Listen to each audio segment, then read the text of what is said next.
Hi, hi, hi mga kapatid! Magandang araw po sa inyong lahat. Nais ko lang po sanang batiin ang ating mga kapatid na Alpha Kappa Rho dyan sa QC, Beta Eta Mother Chapter at ang root ng Beta Eta Family kay Brad J.P. Wun at isa sa mga huwarang leader ng ating kapatiran na yan, ng Beta Eta Chapter. Happy 15 years anniversary po sa inyong lahat. Happy 15 years founding anniversary at nawa po ay pagpatuloy natin ang magandang samahan at ang ating magandang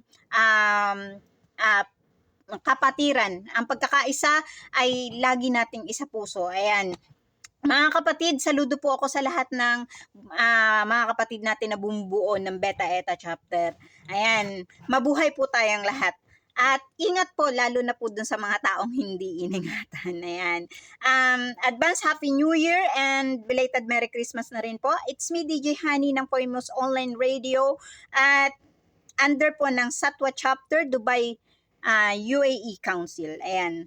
Long live mga kapatid.